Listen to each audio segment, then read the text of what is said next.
And welcome back to the Doug Karns program here on All Noise Radio. 267-495-4866 is my phone number. You can leave me a voicemail at any time, or you can email me at dougcarnsprogram@gmail.com. You can also like me on Facebook. Just search for the Doug Karns program, and I'm right there. And just hit like, and you can get all my updates during the week. All right, so we're back here with Joe, and we're talking about, what's her name, Joe? Sharon? Sharon. Good woman. Yeah.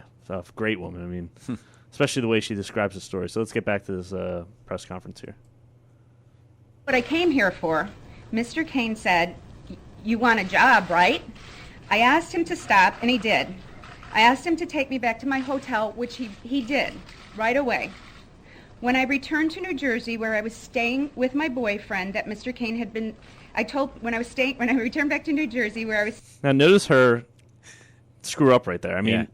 Like it's almost like it's not that she's misreading.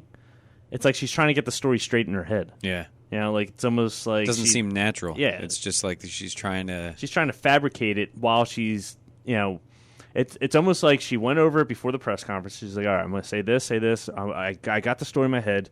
But you know, anybody, if you don't truly believe something or know it, when you're put on the spot, you're never going to be perfect in delivering it, you know, because you're trying to search for these fake facts in your head.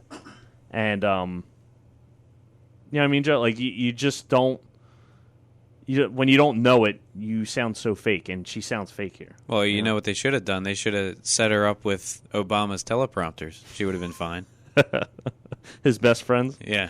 It's funny because when Obama speaks on his teleprompter, he's so perfect in what he says, but then when he goes off his teleprompter, it's a train wreck. It is, and he reveals how much of a socialist he is. Like he'll say things about distributing wealth, and all of a sudden his aides will be like crashing on him, like he's in trouble because you know they know that's bad talk for for American people, or most of them at least. Yeah, exactly. So, all right, let's get back to this. I told my boyfriend Mr. Kane had been very sexually inappropriate with me, and shortly thereafter I told another friend of mine who has been a mentor the same thing. I didn't tell them the details because, quite frankly, I was very embarrassed that Mr. Kane had been sexually inappropriate to me. The last time that I saw Mr. Kane, actually, was about a month ago. I had been invited to the Tea Party conference sponsored by WIND Chicago Radio in Chicago. I actually didn't know he was going to be there until the night before when my girlfriend told me. I went up to him and asked him, "Do you remember me?" I guess I wanted to see if he was going to be man enough to own up to what he had done some 14 years ago. All right, before we continue, he's a presidential nominee. You know how many people he sees every day? Yeah. Like, is he supposed to remember every single face? Yeah. Well, whether there's sexual harassment or not. I mean, yeah. Like, I'm a salesperson, and I don't remember everybody I speak with. Exactly. Imagine being a presidential candidate. Exactly. And you're meeting literally probably thousands of people a month. Yeah. You know? Yeah. And how are you supposed to remember especially somebody from 14 years ago? He acknowledged that he remembered me from the foundation, but he kind of looked uncomfortable. And he said nothing as he was whisked away for his speech by his handlers. During his speech, he had that same infectious presence that we have come to. All right, so she said he remembered her, but now keep this in mind because we're going to play another audio segment here right after this. But she said he was very awkward and seemed like he didn't really want to talk to her, right? Yeah. So there's her words. So let's just finish it up real quick, and then we have another. There's a Chicago. Actually, no. Let's just jump to it now. We had Glenn Beck on his radio program today. Had the Chicago host. I forget her name. Her last name's Jacobson, but she was on the air telling Glenn that she saw these two meet, and it was a totally different story. So let's run that right here with Glenn talking. IND in Chicago. She hosts or is a co-host of the John and Amy program weekday mornings before I come on in Chicago. She was at TCon, the event last month, hosted by WIND. I was there. I was one of the keynote speakers. Herman Cain was there, and she actually saw Herman Cain and the accuser, Sharon, backstage. Hi, Amy. How are you? Hi, Glenn. How are you doing? Very good. Can you tell me what happened? Yes, they were, before he was introduced, she was backstage with us, and she's a friend to the radio community. She'd worked at WGN in radio sales and BBM in radio sales, and we'd known her. And prior to that, we'd all been talking, and she told me that she used to work for the National Restaurant Association with Mr. Herman Cain, and that she and her boyfriend went to an after party with him. She didn't have any animosity toward him. She didn't say anything negative or positively about him. She just said she wanted to see him again. So we were backstage. Okay, so wait. So she asked to see him again. Yeah, she was there. She's a registered Republican. Mm-hmm. She did, 'cause Okay, so she asked to see him again? Like, if she felt very harassed and uncomfortable with him 14 years ago, but she really wanted to see him again? Mm-hmm. Like, does that make sense? Not really. Well, of course, the Chicago Tribune pulled her voter registration card, and she did vote GOP in the 2008 election. But she wanted to see him, and she wanted to talk to him. She's like, yeah, we're old friends. And so, long story short, when he came in, she kind of bum rushed me. I mean, she's an aggressive woman, which is great. I don't hold that against her because she's in sales and she knows what she wants. And I wanted to take a picture with him to tweet it, and she bum rushed me and went up to him and hugged him briefly, and then took his arm and took his left ear and started talking to him. And it was a really in-depth conversation. And I thought, I wonder what's going on here. Wonder what this is about. But I thought, she'd told me that she'd known him with her boyfriend in a prior occasion, so I didn't think too much. Now, wait a minute. What do you mean in a prior occasion? Back to the parking lot, or? No, back to the first encounter she had with him here in Chicago. There was a National Restaurant Association gathering, and she worked for the NRA in the education department, and they had a function downtown in Chicago. And all right, so it goes on. But so she grabbed his hand and was very cordial, spoke in his ear. Does that sound like somebody that was sexually harassed? oh, yeah, that's what everyone who's been harassed by somebody, that's what they would do. Yeah, somebody's been raped by somebody and they go up to that person, oh, I missed you so much. Yeah. Like, really, I have. And it's nice to see you. It's nice to see you. Yeah, nothing ever happened. Like, I just, it doesn't add up. And really, my theory on all this is just that, the one settlement came out and all these floozies, for lack of a better word, are coming out to capitalize on it, and they're being pushed, I believe. And that's what always happens when somebody comes out of nowhere and rises to the top. Yeah, they want to destroy that person. They always find a way to bring them down. Yeah, and it's a shame. And like I said, this Sharon, she does not sound genuine in her story at all. Mm-mm. It just sounds.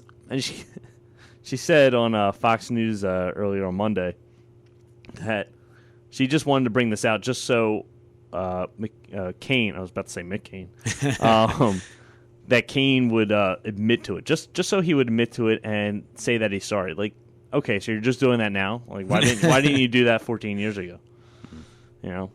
So on Tuesday, Herman came out and did his own press conference, so we'll play that here. He had his response. There's some things I liked, some things I didn't, so we'll play it here and we'll kind of go over it. Let me just play the audio. Good afternoon.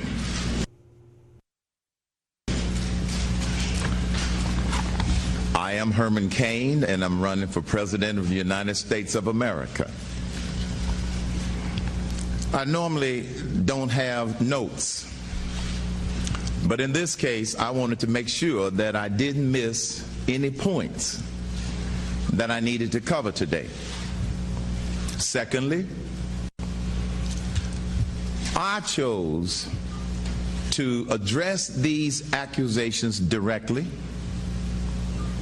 rather than try to do it through a series of continuous statements or spokespeople, because that's the person Herman Cain is. All right, first of all, I don't like how he refers to himself as in third person.